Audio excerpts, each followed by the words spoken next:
How's it going, guys? This is the Core 3 from fightinggamesonline.info, and I'm back with another fighting game tips and definitions. This time we're going to talk about footsies. Now that you have a decent grasp of reading and conditioning, it is time to cover what is probably the most sacred term of the fighting game community, footsies.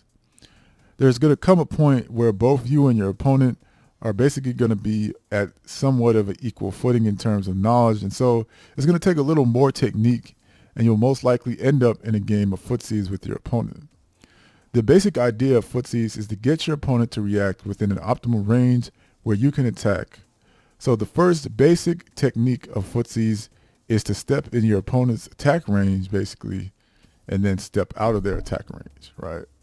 So you want to get within a certain distance of their attack range and then step back out of their attack range. This is done so that you land right outside of your attack range, right, the second they attempt to attack, right?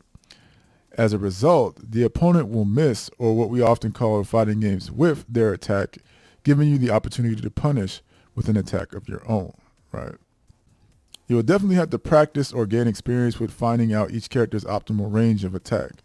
Understanding that while footsies work in all fighting games, this technique will slightly change based on the overall movement and mechanics of the game, right? So basically when we look at Ryu and we look at Ryu's footsie tools, essentially, right? His biggest footsie tools are probably his medium kick right here, right? And his best footsie tool is probably, from what I know, his crouching medium kick, right? Those are his best footsie tools, right?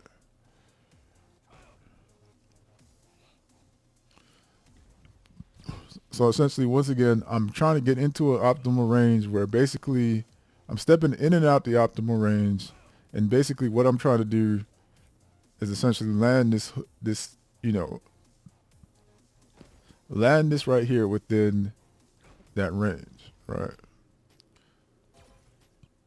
Oops. And what I'll do is I will sort of set up the other character to kind of do the same thing.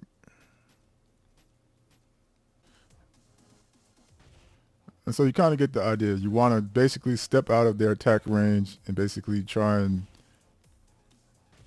bait out the attack. And remember, I was talking about the importance of movement. This is what makes movement so important, right? Is to make sure you're positioned in a way where you can attack.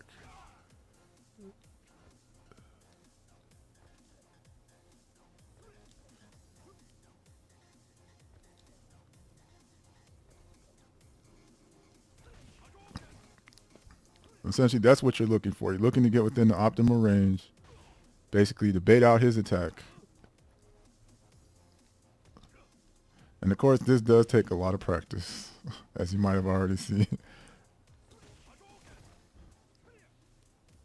Okay. So if you are successful in punishing your opponent's attacks correctly, then they are going to start to hesitate. And this is when you can become a little bit more aggressive, right?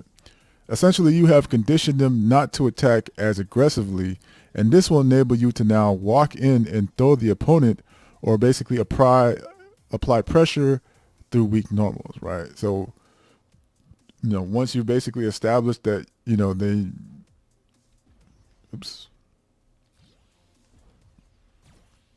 So essentially you can maybe just, start to dash in, starting to try and maybe bait out some, some frame traps, or you can walk in and just, step in and just throw. And of course, you're going to pretty much, trying to kind of, as they, of course, as we've said like many times before, mix things up, sort of.